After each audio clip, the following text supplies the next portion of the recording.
Okay, Wittle Defender and the AZURE Exorcism. This is the new boss fight we have, which is pretty much in endless mode. Seeing a lot of people asking about this, saying what should they be using for their army and what's the best way to go and put out the big numbers on this. Now eventually I think we will be seeing a different boss as time goes on, but right now we're stuck with this golden scaled flying dragon, and there is some nerfs and some buffs that we can use against this. The first ones are going to be to both wind resistance and ice resistance. So this pretty much means you're going to want to try to go in with either an electro or a fire style hero. Another thing we have too is all mages are going to be getting a 30% buff. So if you have any of these that are a high star level for either that electro or the fire, might be something you want to slot. Now for me, I'm still having good luck with the fighters on this, so the robot's the way I've been going, but some people have also been using rangers, and like I said, the mages are a good way to go too. So if you are sitting high with the demon spawn or even Odin there, slot those if you can, or even like I said, the rangers there,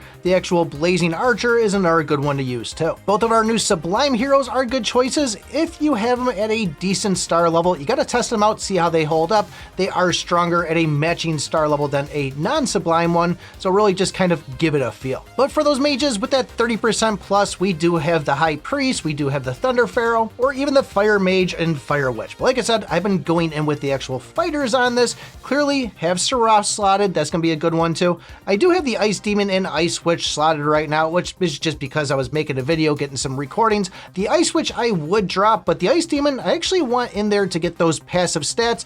Got this thing at a decent star level, so it's actually gonna benefit my other heroes just for having it out there. So nice thing about this is we can play this over and over. So similar to the Goblin Ground or even the Rat Hole there, if you don't like what you're getting, you can go pause it, back out, and go right back in again. And I'd suggest picking your damage dealer there. For me, that's a robot. I'm gonna try to get the chain skill at least at 3 diamonds by that 3rd round there. So the 4th and 5th, I can pick those epic or even those rare stats. If I get lucky and hit that crit every single hit there before even going in, that means I'm gonna be getting some good numbers. Now for our treasures on this, I would say make sure you're equipping the treasure for that big damage dealer that you're using. And I actually have both of mine slotted for the robot, but I also have both of them slotted for Seraph too. For the runes, these things are still pretty new. I'm still messing around with them, but this one, just about everybody in the team is running a heal build on it. So I either have that one, which is going to be every 10 seconds, heal yourself for 2%, or even the one that's going to be every 20 seconds, there's a 10% chance to do an AoE heal.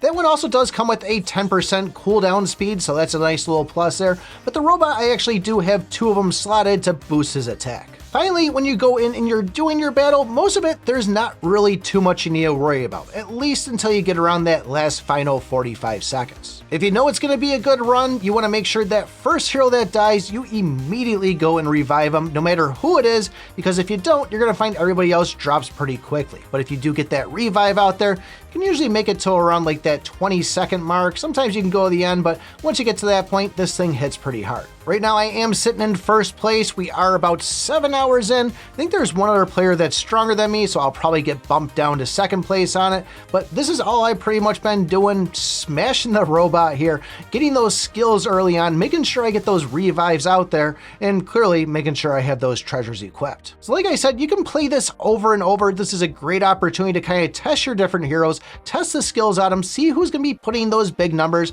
You can pause this screen. There is a battle stat in there, so you can kind of get an idea of what these things are actually doing. But like I said, this is going to be a nice opportunity for you to kind of get the feel of your team. But if you find yourself still struggling on this, it just doesn't seem like you're strong enough at all, and want to know the best way you should be getting all your gems in the game, take a look at this video right here.